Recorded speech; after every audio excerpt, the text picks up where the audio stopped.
Bonjour à tous et bienvenue dans cette nouvelle vidéo. Aujourd'hui on va parler robot de trading puisque ça y est, mon robot de trading a passé son premier ordre en automatique hier, complètement autonome, donc je suis très content.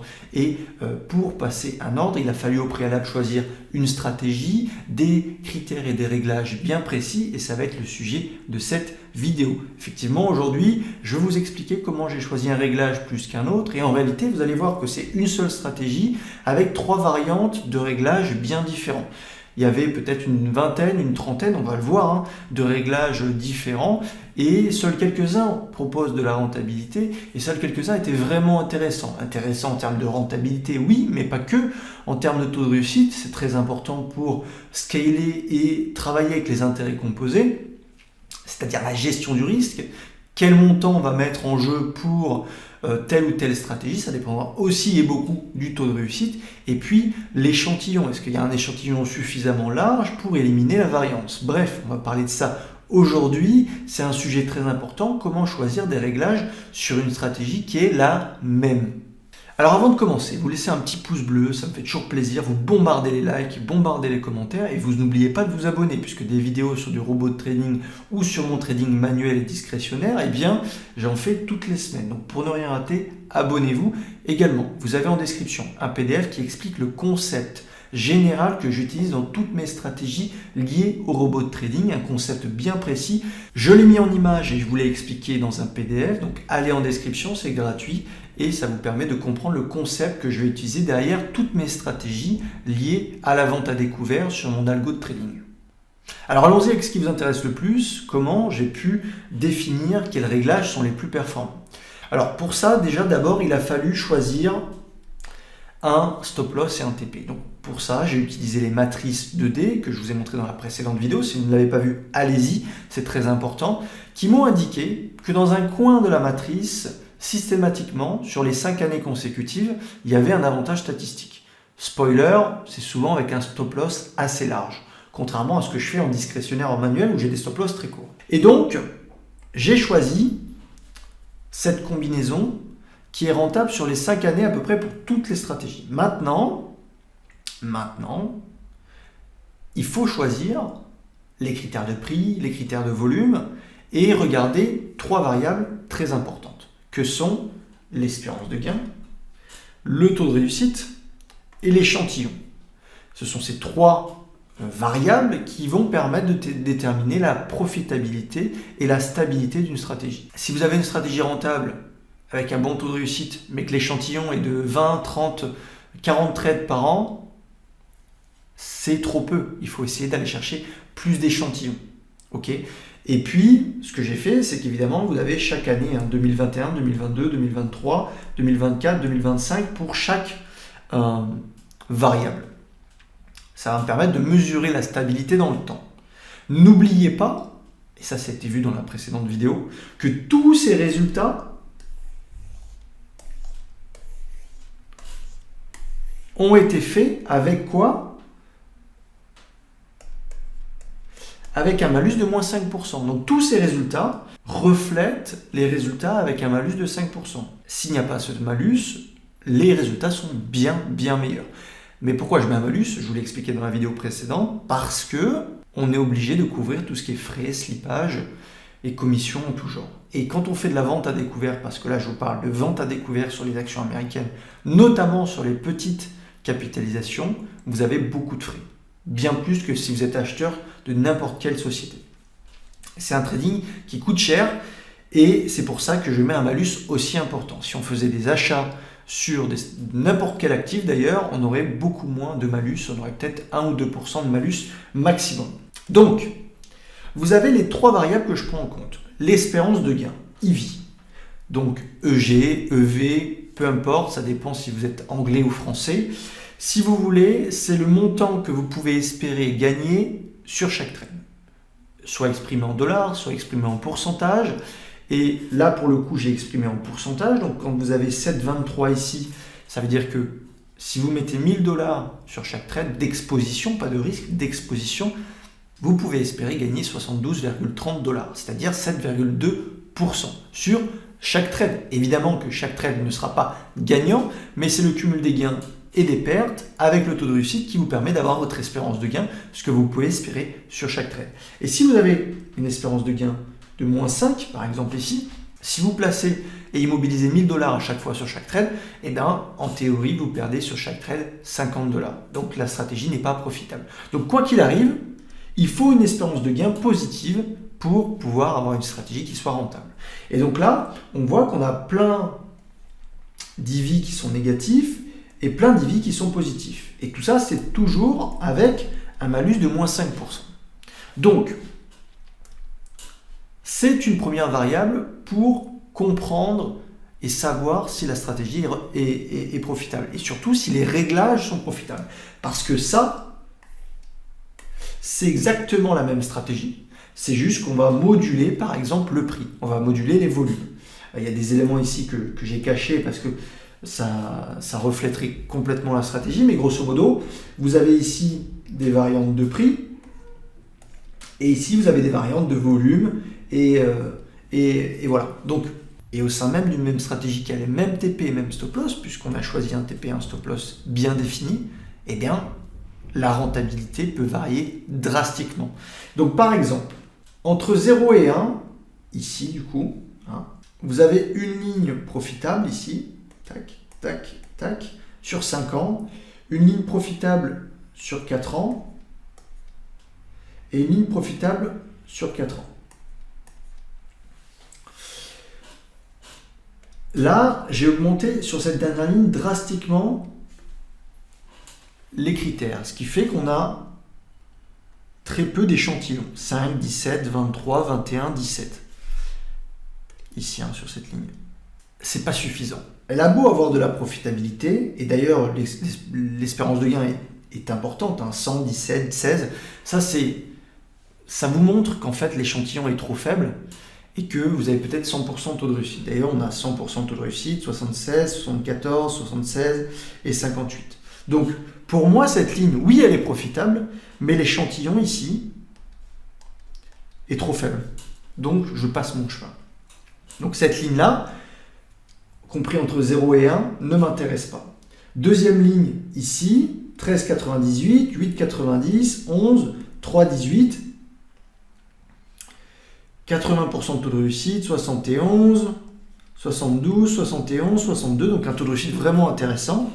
Mais par contre, l'échantillon, il est un peu faible, hein. 56, 70, 108, 70. C'est correct, hein, mais c'est sur l'année. Hein. Donc sur chaque année, on a à peu près entre 50 et 100 trades, maximum. Ça fait un trade tous les 3 jours, hein, 4 jours. C'est le minimum qu'on veut avoir. Moi, j'essaie d'avoir plutôt entre 150 et 200 trades par an, au moins 120, 150 trades par an. Donc cette stratégie, elle m'intéressait, il y avait de la rentabilité, sauf sur la dernière année, mais l'échantillon était un peu trop faible. Donc ce que j'ai fait, c'est que j'ai réduit les critères ici, et oui, il n'y a pas de profitabilité en 2021, mais derrière, en 2022, 4,58, en 2023, 6,1, 2024, 1,96, 2025, 3,03. 66% de taux de réussite, 67, 70, 70 et 69. Et là, on a un échantillon de 29, de 100, de 139, de 187 et de 131. Donc là, on est quand même sur des échantillons 2 fois supérieurs. Donc voilà pourquoi, au sein même d'une stratégie, entre le prix 10 centimes et 1 $, j'avais le choix entre 3 réglages profitables et j'en ai choisi qu'un, c'est-à-dire celui qu'on vient de voir. Parce que l'espérance de gain est profitable sur les 4 dernières années sur les 5. Le taux de réussite est nettement important et tout aussi important que les autres, voire peut-être un peu en dessous. Mais par contre, on a un échantillon qui est 2 fois supérieur. Et l'espérance de gain, si on doit comparer, on n'est jamais trop loin. Hein. On est à 2 ici par rapport à 3. Là, on est à -2, on est à 3. Donc en fait, l'un ou l'autre, en termes de rentabilité, c'est à peu près la même. C'est juste qu'après, en termes d'échantillon, combien de fois on va répéter l'opération, et ça joue beaucoup. Déjà, ça évite la variance, mais surtout, ça permet de travailler avec les intérêts composés. Plus vous avez de trades qui fonctionnent, plus vous pouvez gagner d'argent. Donc ça, c'est un critère qui est important. Donc voilà pourquoi j'ai choisi cette ligne-là, parce que les deux autres ont des échantillons trop faibles et qui laisseraient place à la variance. Donc la rentabilité, c'est une chose, mais ça doit être couplé avec le taux de réussite, mais aussi surtout avec l'échantillon. Donc voilà ici les réglages que j'ai choisis, 0, 1, 1 et X, Y, Z, alors que là j'avais W, A, B, au sein même d'une même stratégie. Donc cette ligne-là, passons au deuxième réglage, c'est-à-dire au-delà d'un dollar. Au-delà d'un dollar, je fais le choix entre trois lignes, entre 1,15, 1 dollar et 1,20 dollars. Et on voit que la rentabilité, elle est profitable partout sur les 4 années. Ici, ici, ici, ici, ici, ici, ici, ici, ici, ici. Donc, sur les 3 réglages au-dessus d'un dollar, on a de la profitabilité. En termes de taux de réussite, on est quasiment kiff-kiff sur les 3, 73%, 55, 56, 52, un peu moins en dessous sur celle-ci, beaucoup moins, 61, 60 et 59, donc c'est pareil, 70, 70, 69, c'est pareil, 66, 67, 66, c'est kiff-kiff. Par contre, au niveau de l'échantillon, on a des échantillons beaucoup plus larges ici et ici que sur celle-ci. Et pourquoi j'ai choisi la deuxième ligne? Pourquoi, à votre avis, j'ai choisi la deuxième ligne? Et en fait, j'ai observé qu'au-delà de 15 ou 20 dollars, donc qui comprendrait ce réglage-là, parce que quand on dit supérieur à 1 dollar, ça va de 1 dollar à l'infini. Bon, en théorie, on a très peu d'actifs qui sont si volatiles, très chers, mais grosso modo, j'ai observé, et d'abord d'un point de vue sur les graphiques, que les actifs qui montent brusquement et qu'on veut contrer puisqu'on fait de la vente à découvert, au-delà de 20 dollars, c'est des actifs qui peuvent passer de 20 dollars à 60 dollars, de 60 dollars à 200 dollars, parce que le capital flottant est vraiment très faible, et c'est des actifs qui peuvent faire perdre énormément. Donc, mes backtests me montrent que celui qui a le meilleur taux de réussite, c'est la deuxième ligne, et celui qui a le meilleur EV, donc l'espérance de gain, la meilleure profitabilité combinée, c'est également la deuxième ligne. Les autres sont vraiment pas loin, mais on a une meilleure profitabilité sur 5 ans sur la deuxième ligne, un meilleur taux de réussite sur 5 ans sur la deuxième ligne. Par contre, l'échantillon est légèrement en dessous. On est à une vingtaine ou quarantaine de trades différents. Mais ces 20-40 trades qui ne sont pas pris par ces réglages-là, eh bien, ce sont ceux qui vont en général provoquer des pertes. Donc, j'évite d'aller faire de la vente à découvert sur des actifs très chers et très volatiles. Faire de la vente à découvert sur des actifs très chers et pas volatiles, aucun problème. Mais sur des actifs très chers et très volatiles, en général, ça finit en nœud de boudin et c'est des actifs qui peuvent faire 100, 200, 400, 500% dans la journée. C'est donc compliqué. Donc voilà, j'ai choisi cette deuxième ligne. Et ce qui est bien, c'est que ce réglage ici, de la même stratégie, ne se chevauchera pas avec le deuxième réglage, puisque j'ai un réglage entre 0 et 1 qui est profitable, que j'ai choisi, et un réglage qui est compris entre 1 et 15. Donc, les deux ne vont pas prendre les mêmes trades, sont complètement différents. Okay, et ça, c'est important. On ne veut pas superposer les trades et se surexposer à un même scénario. Donc, l'avantage de ces deux lignes-là, c'est que les actifs et les trades vont être complètement différents, en ayant tous les deux leur rentabilité. Donc, petit spoiler, vous pouvez vous douter qu'entre 0, 1 et 1, et 1 et 15, on ne va pas chercher la même volatilité. Ici, on va chercher une volatilité plus importante. Ici, on va chercher une volatilité un peu moins importante. Parce que la volatilité intrinsèque, la nature du prix, fait que sur cet actif-là, si on veut vendre à découvert, il faut aller chercher une amplitude plus importante avant que ça retombe. Alors que celle-ci, l'amplitude est moins importante. Ok ?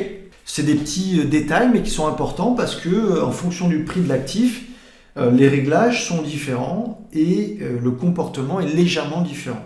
Et au-delà de 15 dollars, 15-20 dollars, c'est hyper dangereux. si vous faites du contre-tendance comme moi. Parce que moi, je fais du contre-tendance. J'ai un actif qui va monter, qui va exploser en volatilité.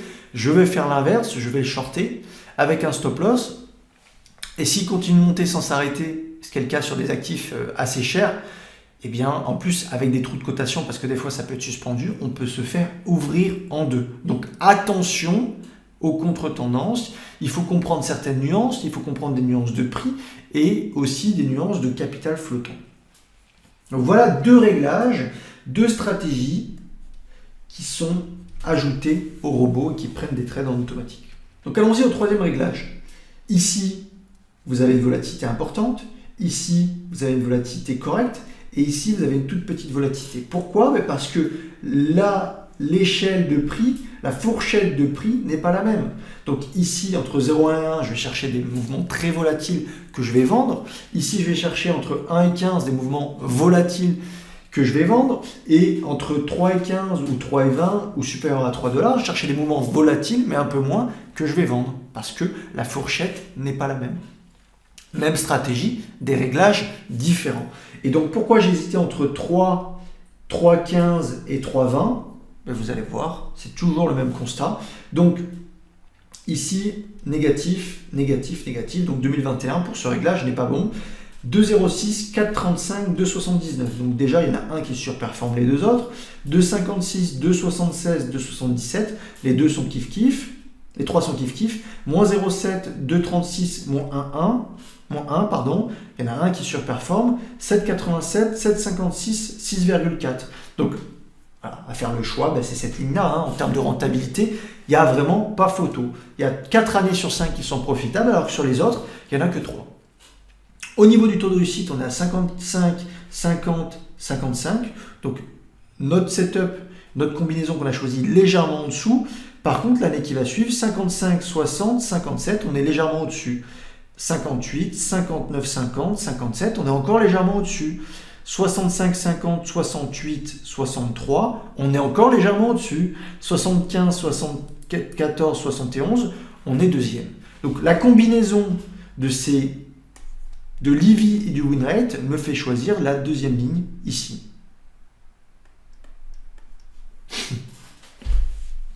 Au niveau de l'échantillon, par contre, on est sur un échantillon qui est le plus faible parce que entre 3 et 20 et supérieur à 3, l'échantillon sera forcément supérieur que celui entre 3 et 15. Ok, donc là on est à 50, 44, 38, 55, 27, 25, 28, 38, 37, 42, 58, 53, 62, 40, 38, 45. Donc l'échantillon est bien plus faible. Je vous ai dit tout à l'heure, j'aime pas les échantillons en dessous de 100, 150 actifs, 150 trades par an. Pourquoi alors j'ai décidé de choisir ce réglage supplémentaire? Eh bien en fait, c'est la même stratégie que celle-ci ou que celle-ci. C'est juste que j'ai décomposé dans des fourchettes de prix. Donc en fait, ce qu'il faut penser, c'est qu'il faut rajouter ces 38 trades à ces 168 trades et à ces 131 trades. Ce qui fait un échantillon sur l'année de 330 trades. Ok ? Vu que c'est la même stratégie, c'est pour ça. Si vous faites une stratégie toute seule et que le réglage vous donne que 40 trades tous les ans, attention, c'est trop peu. La variance peut vraiment vous faire mal. Par contre, si vous découpez en termes de fourchette comme ça, en fait, il ne faut pas regarder l'échantillon sur un seul. Il faut faire celui-ci, plus celui-ci, plus celui-ci. Ce qui fait un échantillon de 330 trades dans l'année. Voilà, c'est important. Et en fait, vous voyez après d'autres réglages, mais on voit clairement qu'entre 0 et 1, supérieur à 1 et supérieur à 3, il y a un edge. J'ai essayé supérieur à 5 ici. Il n'y a pas d'edge. Tu as un peu d'edge ici, un peu d'edge ici. Tu as peut-être celui-ci qui est pas trop mal. Ici, ici, ici, ici, ici. Mais en réalité, le même réglage, c'est celui-là. Donc bon. Donc supérieur à 5, il n'y a pas trop d'edge. Supérieur à 3, il y a vraiment un edge. Supérieur à 1, il y a vraiment un edge. Sauf ici, il n'y a pas d'edge. Et entre 0 et 1, il y a un edge. Et supérieur à 0,1, bon, ben, supérieur à 0,1, c'est le cumul de tout ça. Au début, j'avais commencé par supérieur à 0,1 et supérieur à 1.